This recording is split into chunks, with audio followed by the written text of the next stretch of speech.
And my mom had kept pushing me. She pushed me when I was getting my degree. You need to get a degree in teaching. You know you're a teacher, because I was the oldest sibling. So I was always the one taking on that maternal role with my other siblings. Mm-hmm. But once I finally had the opportunity, and the opportunity availed itself, rather, for me to become an educator, I loved it. I really loved it. My first school was at Hardy Middle School. Mm-hmm. And I thought, you think the students are afraid of the teacher, but, you know, someone who had been dealing with so much with adults, and now I'm dealing with young people, they had so much to offer. And I wanted to give them my all. Whatever I could share, I wanted to share it. I really loved teaching young people. The class I taught was computer discovery. They were at no level of discovery. They were well beyond discovering. And I used to say that all the time to the teachers.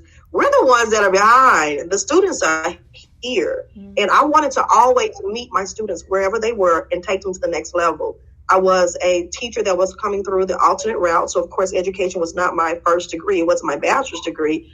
But it probably was something that I should have always done, as my mother had always told me I should have done it, but I was fighting the idea. Yeah. But once I got into it and I actually got inside of the field, it was so different. It was so different than being on the outside and hearing about the things that are going on. And now I'm even more passionate about doing things that I know that can have some type of positive effect on the field itself, as well as those who are practitioners and the students that are in the classroom.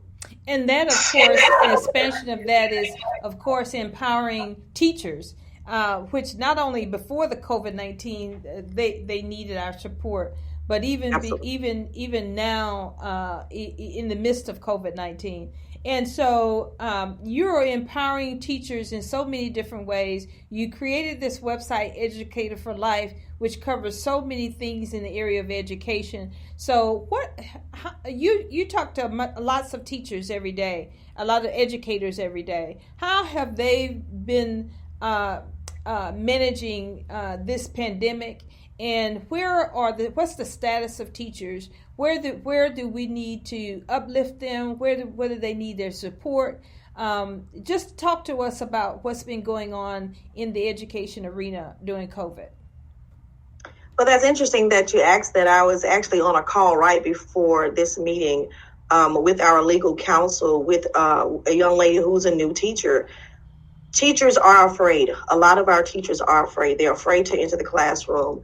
What I find that I don't think we're really taking, I won't say we won't, what is not being taken into account is that teachers are people too. Mm-hmm. Teachers have families, teachers have needs, teachers have medical conditions. They have issues just like the ones who are considered just the regular civilians, right? Mm-hmm. But it's not taken in account that a teacher may have to stay at home. A teacher may need accommodations where that teacher may have to teach remotely. And we can't just always just give them a quick fix to it, because teachers are people. Mm-hmm. And that's where my Educator for Life comes into play. We have to be able to bring back some form of respect to the field of education, some form of respect to a person who is a teacher. And I feel that COVID-19 showed us the importance of educators, show those parents who will always come up to the school and they would fuss at the teacher, and now they're at home with their own children, and they're really happy with those behaviors. Go like, whoa, I need to make sure this teacher is happy every day. Yeah. COVID-19 has brought an awareness like none before. It really has brought an awareness to the education field and what teachers are having to deal with. And not only are teachers having to deal with the pandemic, but they're having to deal with the process of having to be able to teach the student, deal with how they're going to keep the students safe that if they actually return to the classroom, and how they're going to be able to keep themselves safe and not be able to return home and taking things home with them, or somehow get ill and not be able to return. Or, we've had some issues where people have died. Mm-hmm. That has been a thing across the nation. This morning, the COVID cases of death were 4,000. Mm-hmm. That's high. And I know we have many school districts, around the state of Mississippi that are opening up or have opened up, and they have different plans of reopening. But a plan it's a first start. It's a beginning. But we really have to spend more time getting to know our people who are on the front lines. Just like in the hospital, the nurses are on the front lines. teachers are on the front lines when it comes to education, when it comes to the schools. And some schools and teachers have to go back. But if a teacher follows the process, follows protocol, there should be real concern given to that. And knowing what ADA says, knowing what the EEOC has stated, the different things have been put out there. Different school districts are having to change policies. HR has changed, across the nation, no matter where you were, your HR policies have changed. I really think the awareness is not where it should be. And a lot of educators are starting to leave the field. It really hurts me to see more teachers who are retired leaving. At this juncture, we don't need anyone to leave. We were already we need everyone to Yeah. And what I'm hearing is, and that's what's happening. A lot of essential workers, of course, teachers being one area, but even I'm hearing a lot from CNAs. I used to own a home health agency, and many of my former CNAs that I've been talking with and checking on have been saying to me, I want to leave because I'm really heartbroken by the deaths that are occurring in their particular arena. They're saying that I'm leaving the field because I don't feel safe anymore. And I don't, and many of them are leaving the arena because they're saying for $10 an hour, this is on the battlefield. This is a war zone, and being in war got to pay me more than $10 an hour. And so when I think about teachers, all those particular reasons must come into play for them. So for us as parents and grandparents, we got to get on board with the teachers like we've never got on board with teachers before. Not only provide them support, but we got to be there to make sure the policy and money is in place so we can keep our most precious assets that touch the lives of all of our children and our grandchildren. Absolutely, absolutely. And I was originally, when I heard that there was not going to be a bill this year for teachers to receive a raise, that really hit me hard, because how do you not in this day and time, after the pandemic has really hit us hard as a nation, especially as a state, how do you not consider, now you've actually had an opportunity to see how much more valuable educators are. And if anything, educators now should not be standing there alone. Right. We need the parents and we need the community to come out there and say, look, you must give them a raise. Yeah. There have to be some changes in the way teachers are paid. Why are we the lowest? Why are we so low? Yeah. When the education system here to go to school is so high, it's so expensive. Right. We have so many things you have to do just to become an educator, yet you don't give me enough money to even pay the student loans. Right. There's so many things that are not right. Although there's some things that are good in our state, but there's so many things that are not right. It overshadows those things. And that's what's pushing a lot of educators out. A lot of teachers they won't say that it's about the money, but when you start just going down the list, you find that money is a true factor. When they left, support is a factor, and money is a part of that support. Being able to have a real conversation with the person who's a supervisor and not your boss. The person who's your team member and not just your boss. It makes a difference when you can come together and work collectively to do what's best for children. And that's something I see is failing in a lot of our systems of education. We refuse to come together. And this is a time that has proven to us we must all work together, regardless to what area, what sector that you're in, especially when it comes to education. Our students are looking at us. Only imagine what it would look like 10 years from now when they look back and say, look at what the school district did. If I was there then, and this is what I feel that they should have done. Just imagine what the students would say about us. And that should be something that's resonating with us on a daily basis as we matriculate. Well, Dr. Stout, what are you sharing with parents? I mean, we talk about teachers, but parents are not very, very challenged. I know as a grandmother, many times I've stepped in and supported my daughter with my grandchildren, dropping them off at school. We have one that goes to private school that I have to drive to school every morning and pick up every afternoon. And then we have one that's doing homeschool. I mean, it is a huge challenge. I tell you, many nights when I've tried to do homework, and I have 2 degrees, okay? Some of the simplest fractions, some of the simple processes, like I got to Google. Many times I've gone to Khan Academy to try to figure these things out. What are you sharing with parents? How what type of tips or tools or resources that you can share with parents to help our roles better? Khan Academy is a great website to go to. I use that for my son and for my daughter, but I can tell you this, the school has provided a lot of apps and a lot of things out there, especially those who have received digital devices from their schools. They have provided a lot of resources. The best thing to do as a parent is to actually sit down with your child. If you sit down with your child and go through those lessons with them, even if it's not every day, you'll be able to see how a lot of those lessons that are available, that the teachers are making available for our students, they're putting so many helps out there that you as a parent will look at the child, as I've done several times. Man, I wish I had this when I was in the classroom as a student, because the teachers are realizing that this is a lot. It's not just a lot for the teacher or for the parent. It's a lot for the child. The child is listening to the teacher. The child is listening to the parent. And the child is trying to conceptualize what's really happening and still be able to please both. And that's very difficult. It's very difficult to please two people, including yourself, at the same time. But those resources that are already available is the best advice I can give you. I know with my children being a part of the local Jackson Public School District, and they're in two different areas. One is in high school and one is in middle school. I started using all these different apps. I bought all these different books. And then when I started sitting in the classroom going, wait a minute, this is already available for you. What am I doing? Yeah. I'm paying for extra stuff. And they've already gone through the process. They've already worked the curriculum to make sure that my child had what he or she needed. What I needed to do as a parent, and this is good for parents also, is to make sure my child understands how to use it, understand how to use these apps. Because our children, they love to get on computers. They love to use devices, and they're very proficient with the devices. They're very efficient with the devices. However, when it comes to using an educational site, they don't put that much effort into it. And once you make it as a parent, when I made it something that it was imperative that they did it, if you don't do this and you don't put the same type of effort in there, like you do your Call of Duty, which you become proficient in, guess what? You're not going to be able to do Call of Duty. And I want you to be able to tell me, because a lot of times I take on that teacher at home mode.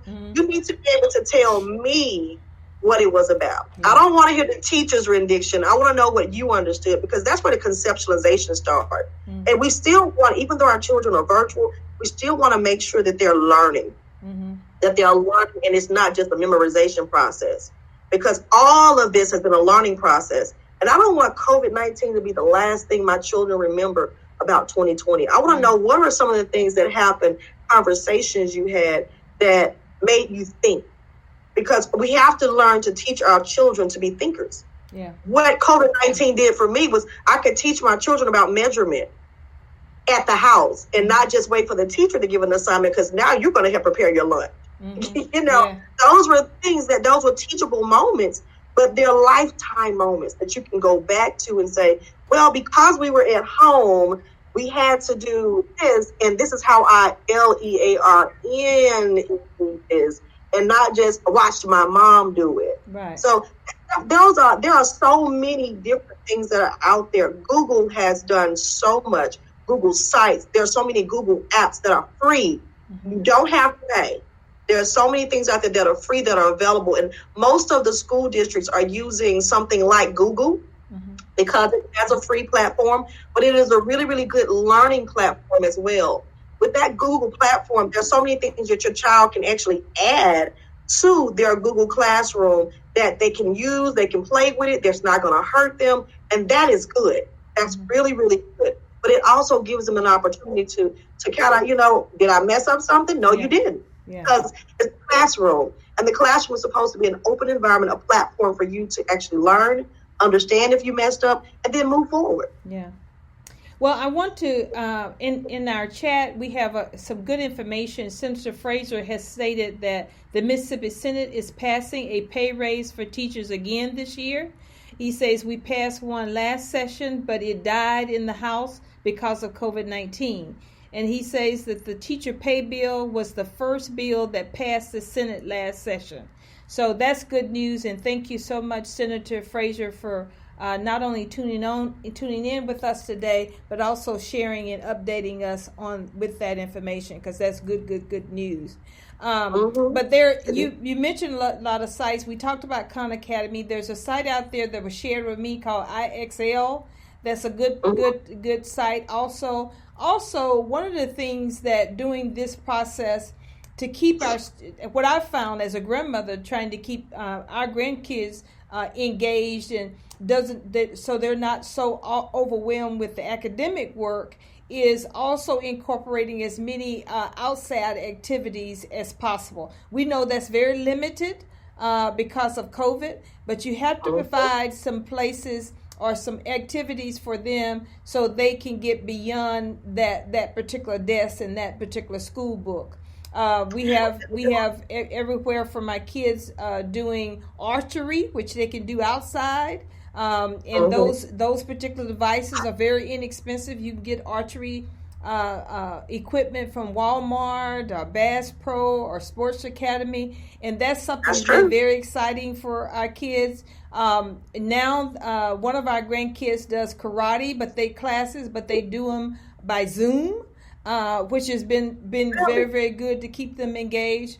So there's a lot of things, and we as a family have been camping. We have just been tickled to death. I mean, you would have never said to Willie Jones is going to be going out camping, but we've been doing that quite a bit, and we've been exploring all the various parks that's here in the state of Mississippi.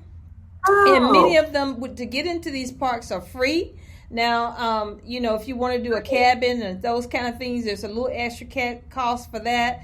And if you're going to be doing overnight, of course, you got to get a tent and all those kind of things. But those things are great opportunities. But you can even go take day trips, go out to the lakes and do fishing. Go early in the morning and fish all day and let them throw rocks in the lakes and do all those particular things, sit around.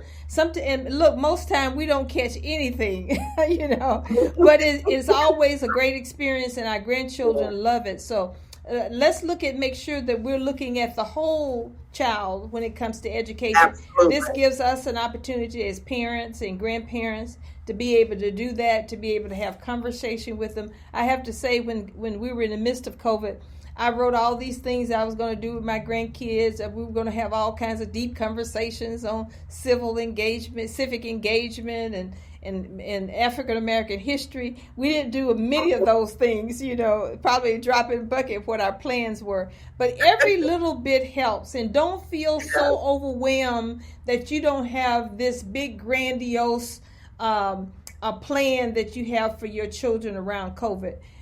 Do what you can in the space that you can with the time that you can, and be satisfied with that. Do not put anything else on your back or more pressure on yourself to think that you got to do all of these grand things. You may have a conversation with a grandmother that has told you about all these wonderful, fantastic things that they're doing. You don't have to do that. You do what you can do, okay? And be satisfied with that and be grateful for that. Now, before we get to the top of our hour, Dr. Style, I am excited about this store that you have opened in the city of Clinton. And tell us about the catalyst for that store and why you engaged this grand activity right in the midst of a pandemic, okay? Well, my sister and I are in the same building. And she came to me. She knew that I was waiting to do something because I had been collecting for the last few years, as a matter of fact, and creating artwork because I love art. That's my go-to thing when I'm not doing some work or when I am thinking about something. I like to draw and I like to paint. So when the opportunity availed itself, I said, okay, let's do it. And I said, this is going to be and I have these books where I have written this stuff down for the last 5 years. The purpose of the store was to generate the funds I needed in order to support my mentorship program for new teachers. I have a heart for new teachers. New teachers, if we support our new teachers and we actually put the financial backing behind giving them the mentorship that they need in their first 3 years of being in the classroom, I truly believe, and I know from being someone that received that mentorship when I first got in the classroom, that we will be able to sustain them in the classroom, but we will also be able to create a whole new educators that will be willing to stay as our retired teachers. And the purpose of putting it forward to have the funds there, I also want to be able to support those who are our mentors for the mentees. I want my retired teachers, and I say retired teachers because they have a wealth of knowledge that they will be able to share. When that mentee gets all upset about some of the things that may seem so minute to the retired teacher comes in as an old mom and says, "It's okay. Let me show you how you deal with that situation." People like that helped me when I was in the classroom at Hardy. When I first came into Hardy Middle School, and I had my mentor come in, and it was a mentor. There was a program that actually came through Jackson Public Schools at that time, and she would say, "This is how you do this," and she would write on a little note. She was very quiet spoken, and I sometimes I'd be afraid because I'm thinking I'm doing something wrong Right. so than my students. But that type of program is invaluable. And right now, at the time we're in now, just imagine. Can you just imagine for just a moment a new teacher who just came in the classroom in August in the middle of a pandemic, not know how to teach remotely. They barely knew how to teach, period. And they had to set up an online profile, understand how to communicate, whether they did it or not, in a classroom online when they were getting their degree. But it's a totally different world when you're actually teaching a student and you're having to communicate with parents. Through the company that I'm already working with, American Federation of Teachers Union, there are professional developments that are available to teach you how to communicate. Believe it or not, you have to be taught how to communicate with the parent. What are some of the things you don't say? What are some of the things you don't do? Simple things you include in a lesson plan. How to format that lesson plan. How do you make it engaging? A new teacher is not taught that. The college gives you the theory, but they don't really teach you how to do it because everybody's not going to go into public education. Public education is different than private, parochial. It's different. It's different in charter schools. It's a little bit different of how the administrator and what the administrator is going to come to you asking you to do. So having that mentor is essential. I really, really believe in that. And because it happened with me and it was successful, I felt that this is the prime time to do that. Because right now, new people are down, their spirits are down.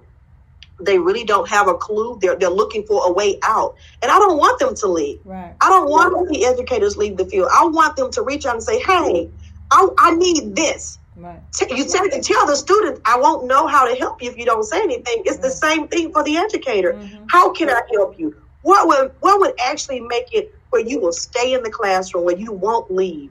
Because our students that are returning, they don't want to return. They've been waiting. Oh my God, they've been waiting. I know mine have, just to put their eyes on their teachers they've never seen, to see the students they've seen on the screen, to see if their hair already looks like that. Right. It's actually like that, but they want you to be there. And I understand these are trying times, but that mentorship program, to me, I'm putting my all into it. Everything that's in my store are things that I have purchased, made, or acquired to bring to the store because I thought they were quality products for everyone to be able to enjoy, but also the funds to go back to the GoFundMe that I have set up. I have a GoFundMe that has been set up so that we can provide that $2,500 for that pair, $1,500 for the new teacher who's the mentee, and $1,000. Not just feel I would not think that our mentor is not worth more than that, but at least give $1,000 starting out to the mentor. And that's the purpose of this store. I haven't seen anything else like it. And a lot of people said, "Really?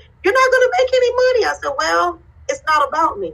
I know that starting this seed, the tree that will grow and the branches that will come from this tree, we will be able to see years from now how we've helped to develop a new education system that's going to help our generations of children from here on out." And that's what it's about. That's what great communities are about. You must look at the education system. So this is just my little piece that I'm doing, and I'm using my skills to do that. Well, great. And we just shared that in our chat also for individuals to be able to see your GoFundMe site where they can go and support this particular effort. And, of course, the store, tell us where it's located in Clinton. The store is located at 406 Clinton Boulevard. I'm here 10 to 5, Monday through Sunday through Friday. I'm not open on Saturdays. I'm here from Sunday through Friday from 10 to 5 each day. And I'm also offering virtual shopping because I am aware of COVID-19. I understand that, the people who have issues with it, going into stores. I totally get it. If you want to see in the store, you can just inbox me on my Facebook page. I have a Facebook page set up at Educator for Life LLC.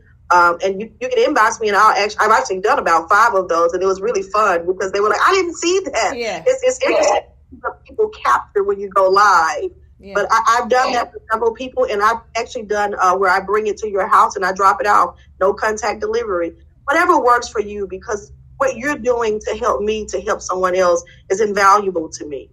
Well, we want people to go to the store. There's a lot of unique things there. And also, as soon as our schedule will allow, we'll also be, as someone just put in the box, that IXL also provides Spanish lessons on their site. So great. That is a very exciting website. So please go to that. But also, as soon as we can and put it on our schedule, we're going to stop by Educator for Life in Clinton, and hopefully we'll do a live feed and people get the chance to see a lot of the unique things that you have in the store. Of course, you have fabulous clothes that you have there. You have different art that you have there. You have jewelry that you have there. So a diverse group of things. So not only, I think all women, when we say that you get an opportunity to do good and be able to shop at the same time. Wow, what an excuse. What an excuse to spend a few dollars. Yes. And a lot of your things, most everything is extremely affordable and priced very fairly. So I invite people to go to the store, Educator for Life. Give us the address again.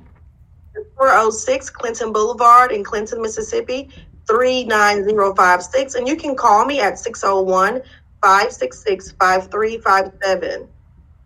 Okay, great. And that's and she has virtual shopping, and that's even better. To sit at your home, get you a glass of tea or hot tea, and shop virtually. Isn't that amazing? Like they did back in the 50s, if you're old school, you like old movies, that's what the women did. You went and you sat down and they just paraded all the clothes and everything in front of you.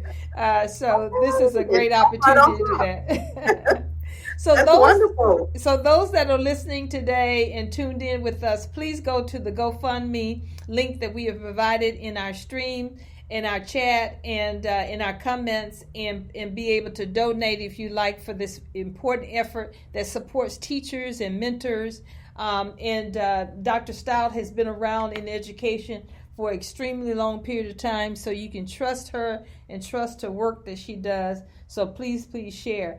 Dr. Stout, this has been wonderful. We're going to have to do this again. 30 minutes was not long enough. But thank you so much for sharing again for the day. We so appreciate you for all the work that you do, and a huge pat on the back for all that you do, and the passion that you have, and your commitment to so much excellence, and your brilliant ideas and innovation that you're doing. We just really appreciate you, and congratulations to all you do. Thank you all so much for tuning in to another edition of the Working Woman Report. Remember, we're here every Wednesday at the lunchtime hour. We want you to continue to join us. We'll continue to expand our network. Go to our website at womenforprogressradio.com. Womenforprogressradio.com. There's a lot of our podcast information that is there. Tomorrow night at 5:30, on every Thursday at 5:30, we have the flagship program, the Women for Progress radio show. And tomorrow night, we're going to be talking with the incredible Miss Jacqueline Amos, who's been in Democratic politics in the state of Mississippi for a bunch of years. So we're going to be talking with her because she has thrown her hat and her heels in the ring for City Council, Jackson City Council Ward 4. So we look forward to having a conversation with her and talking with her about her plans and why she has made this momentous decision in 2021. So please tune in at 5:30 on this same Facebook page live. We're going to remind you again, I always talk about us being live on Facebook, but remember, we're on so many different podcasts, Spreaker Radio, iHeart, Spotify, SoundCloud, Apple Podcasts. You can find us anywhere you get your podcasts. We are there. And I always share too that I was so found out one day that we would also access through Alexa. I was in the morning, I was getting ready and I had Alexa on, and I said Women for Progress Radio and the Working Woman Report, and boom, there was one of our podcasts came up, and I was able to listen to it while I got dressed. So we are available on Alexa. Just say Women for Progress Radio, or say the Working Woman Report, or Dear Sister, which is another one of our podcasts, which is being hosted by the incredible Teresa Kennedy and Miss Mumford. Kamisha Mumford hosts that every month, and Dr. Olga Osby with her Pathways for Health and Wellness, and Mary Williams, who does, I don't better not list them because I'm gonna miss one of the podcasts, but Miss Mary Williams, who has the Pearls of Wellness program, who will be on tonight, by the way, at 5:30. And she has an incredible topic that they're talking to tonight. So great things happening. Continue at Women for Progress Radio, which has been around over 10 years, the first African American created, produced, and hosted program in the state of Mississippi. So tune in to our womenforprogressradio.com and get all of that information. This has been an amazing show. Thanks so much for Cherie, who was with us earlier in the program. And of course, this video will be available on our Facebook page if you'd like to go back and listen to that conversation also. Dr. Stout, have an amazing week. We just love you. Thank you. You too. All right. Thank you. Thank you. Have a great day. You too. Bye-bye.